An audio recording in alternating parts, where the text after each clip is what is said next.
السلام عليكم ورحمة الله وبركاته. أصحابتك وحرين جنال كمركز السود واضح أدي هذا ومهتسنتهين. ما أنت وقميص وأنا لبض بش أفراد أبريل سنة كلبض كن يلحية لباتنك.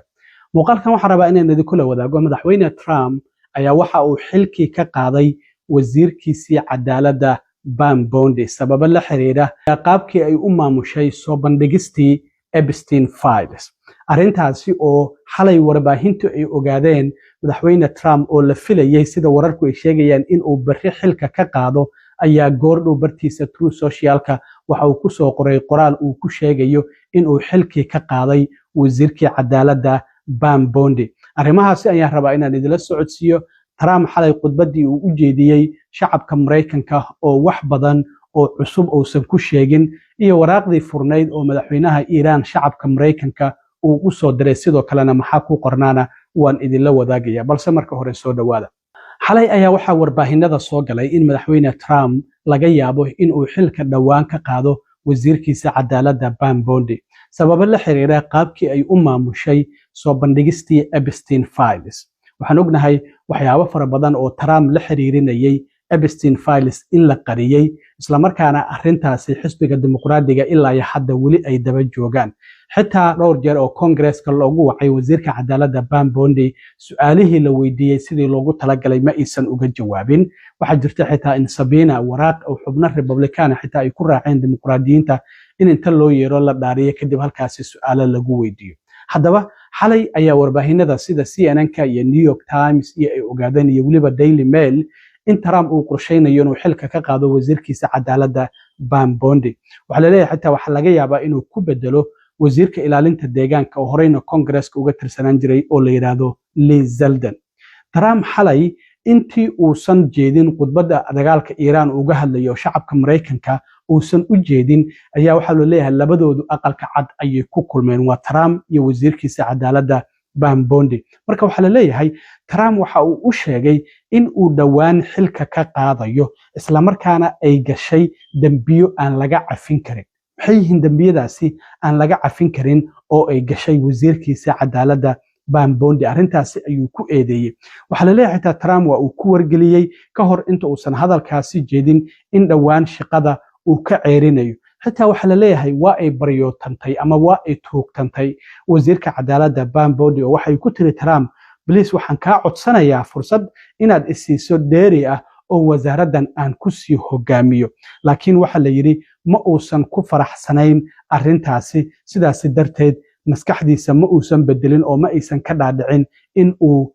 xilka ka qaado iyo in kale. Macnaha waxa ay dalbanaysay in waqti dheeri ah uu sii siiyo. Marka waxa la leeyahay maanta oo khamiis ah maba la filaynin bari jimcada ayaa la filayay Trump inuu ku dhawaaqo laakiin hadda maadaama warbaahinadu ay ogaadeen sidaas darteed ayaa xilqaadista ugu sameeyay wasiirkiisa cadaaladda Pam Bondi. arrin kalena waa ay jirtaa waxa la leeyahay Trump waxa uu ka careysan yahay xildhibaanka la yiraahdo Eric Swalwell oo laga soo doortay gobolka California isla markaana hadda gudoomiyaha gobolkaasi u sharaxan ayaa FBI-du waxay ogaatay inuu xiriir la lahaa jaajuus wadanka Shiinaha uu dhashay haweeney la yiraahdo Kristen Funk. arrintaasi darteed maadaama dokumentiyadaasi wasaaradda cadaaladda loo diray inay dacwada ku soo oogayso ama baaritaan dheeraad ah ay ku sameyn wayso darteed ayaa Trump uu ka careysan yahay. laakiin arrinta ugu muhiimsan waxa ay tahay sababaha la xiriira Epstein Files dokumentiyadaasi sirta ah. waan ognahay Trump ninkaasi inay saaxiibo ahaayeen wax badan oo Trump la xiriirinaya ninkaasi iyo faraxumeyntii loo geystay gabdhihii da'da yaraana in Trump uu ku lug lahaa laakiin wasaaradda cadaaladdu ay intooda badan ay qarisay laakiin waxyaabihii yaraa oo ay soo bandhigtay ayaaba Trump uu u sababeynaya in xilkeeda ay ku waysay. sidaas darteed maadaama waxa uu leeyahay maxaad waxyaabahan oo idil aad u wada qari waysay aniga ila xiriirinaya ninkaasi Epstein Files. haddaba madaxweyne Trump qoraalka uu xilka uga qaaday bartiisa True Socialka ayuu ku soo qoray wax yar ka hor marka aan muuqaalkan aan idin duubayo. waxaana uu yiri Pam Bondi waa muwaadin Mareykan ah oo aad u wanaagsan waana saaxiib daacad ah isla markaana shaqadeeda wasiirka cadaaladda waxay uga soo baxday si ay kalsooni ay ku jirto. sidaas darteed sanadkii la soo dhaafay ayayna xilkaasi hay sidaan ognahay hadda Trump hal sano iyo 3 bilood ayuu xilka hayaa ku dhawaad. marka waxa uu yiri shaqo wanaagsan ayay ka qabatay la socoshada in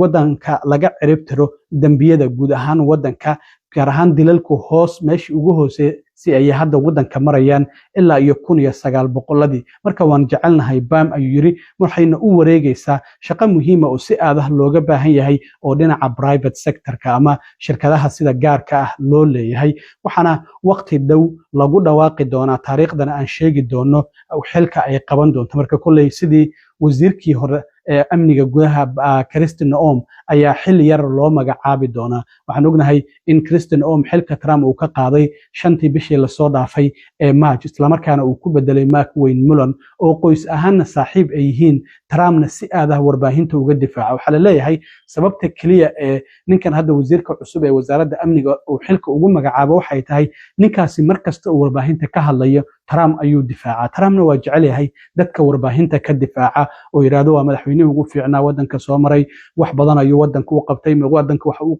qabtay madaxweynuhu u qabtay maba jirin madaxweynayaashii waddanka soo ninka difaaca ayuu jecel yahay marka Trump waxa leeyahay sababtaas darteed ayuu xilkaasi ugu dhiibay Trump marka waxa uu qoraalkiisa bartiisa Truth Social-ka uu soo dhigay oo xilka uu kaga qaado uu ku dhawaaqay inuu xilka uga qaado wasiirkiisa cadaaladda Pam Bondi waxa uu sidoo kale sheegay ku xigeenkeedii ninka la yiraahdo Todd Blanche oo uu leeyahay si aad ah ayaa dhinaca ay sharciga looga qadariyaa in uu si ku meel gaar ah xilkaasi uu u sii hayn doono ninkan Todd Blanche waxaan ognahay waa Trump qareenkiisii qaaska ahaa markii ololaha doorashada uu ku jiray oo dacwadaha New York iyo ay uga socdeen Florida iyo waliba Georgia marka qareenkiisii qaaska ahaa ayuu wuxuu ka dhigay wasiirka xigeenka wasaaradda cadaaladda haddana waxa uu leeyahay isaga ayaa si ku meel gaar ah xilkaasi u sii hayn doono marka waa wasiirkii labaad oo Trump xilka uu ka qaado ilaa iyo hadda muddadii xilka hayo oo sanad iyo 3 bilood ah waxaan ognahay muddo ku dhawaad bil ka horana wasiirkii amniga Kristi Noem inuu xilka ka qaaday sabab la xiriira lacag 220 milyan oo xayisiina ay ku sameysay maamulka Trump ama madaxweyne Trumpna aysan ku wargelin oo madaxweynuhu uusan wax wara uusan ka ogeyn labaduba waa haween qofka saddexaad yuu noqon doonaa wayna arki doonaa laakiin Trump hadda xilkii uu ka qaaday wasiirkiisa cadaaladda Pam Bondi sabab la xiriira soo bandhigistii Epstein Files ayaana loo badinayaa inuu xilkaasi uu uga qaaday dhinaca kale madaxweyne Trump xalay khudbad ayuu u jeediyay shacabka Mareykanka oo uga hadlayay dagaalka Iran laakiin wax cusub ma uusan sheegin madaxweynuhu waxyaabaha kaliya oo la isdhihi karo madaxweynuhu wax cusub ayay noqon karaan walow maalmo ka horna uu sheegay wuxuu yiri dagaalkan muddo waxaan soo gabagabayn doonaa 2 toddobaad ilaa iyo 3 toddobaad gudahooda madaxweynuhu faankiisii lagu yaqiinay Iran meel kasta waa ka burburinay dhinaca ciidamada cirka badda madaxdoodii waan dilnay waxyaabahaasi ayuu sheegay waxaana sidoo kale marinka Hormuz mar uu ka hadlay oo yiri marinka Hormuz si caadi ah ayuu u furmi doonaa marka dagaalkan uu dhamaado wadamadii isbahaysiga NATO-na mar kale ayuu wuxuu yiri anagu shidaal uma baahnin shidaal ka badan Ruushka iyo Sacuudiga ayaan haysanay adinku taga marinka Hormuz ee shidaalkiina soo qaata waxa jirtay saacado ka hor intii Trump uusan khudbada u jeedin shacabka Mareykanka ayaa madaxweynaha waddanka Iran markastaba waa isdifaacisay waxana uu sheegay in Iran marnaba aysan dooran gardarro iyo sidoo kale inay waddan kala gumaysato ama waddan kale ay awood ku qabsato markastana anagu waxaan ahayn kuwa isdifaacaya waxa uu yiri burburinta lagu hayo waxyaabaha aasaasiga u ah nolosheena sida korontada biyaha arrintaasi waxa uu yiri cawaaqib ayaa ka dhalan kara kaasi oo aan ku ekaan doonin wadamada ama xuduudda Iran oo wadamo kale u gudbi doona waxa uu sidoo kale sheegay in aysan cadow la ahayn shacabka Yurub iyo sidoo kalena shacabka wadamada dariska la ah marka su'aalahaasi kala duwan ayuu shacabka Mareykanka u weydiiyay waraaqdaas si furan ayuuna u soo diray shacabka Mareykanka uu xitaa ku sheegayo in dagaalkan uu ahaa dagaal laga baaqsan karay Mareykankana ay Israa'iil ku qasabtay sidaas darteedna waxa uu sheegay in ay markastaba isdifaacayaan oo aysan isdhiibi doonin marka waraaqdaas si furan ayaa shacabka Mareykanka saacado ka hor intii uusan madaxweynaha Mareykanka uusan la hadlin ayuu u soo diray shacabka Mareykanka waxana uu sheegay Iran waxa ay tahay yiri waddan adkaysi badan arrintanna ma ahan markii ugu horeysay ee nagu dhacdo waanan ka bixi doonaa Trump xitaa waxa uu bartiisa Truth Social-ka soo geliyay xogaa ka hor buundo muhiim ah oo ay Mareykanku burburinayaan Trumpna waxa uu yiri waxa buundadan tii ugu weyneed oo aan burburino isla markaana waxa uu sheegay in ay kuwa kala jiri doonaan hadda waxa uu yiri waa inaad nabad qaadataan ama heshiis qaadataan inta uusan waqtigu dhamaanin maxaa yeelay wuxuu yiri waddankiina wili waa uu la badbaadin karaa sida qoraalkiisa uu ku soo qoray wuxuu leeyahay waddan muhiim oo wanaagsan ayuu idin noqon karaa marka waa inaad heshiis qaadataan ayuu leeyahay marka arrimahaasi ayaa ugu muhiimsanaa waxaana warka ugu weyn uu yahay Trump inuu xilkii ka qaaday wasiirkiisii cadaaladda Pam Bondi sababo la xiriira qaabkii ay u maamushay soo bandhigistii Epstein Files aad iyo aad u mahadsantihiin asxaabta intaan mar kale kulmi doono saaxiibkiina cilmi waaro idinla sida iyo nabadgelyo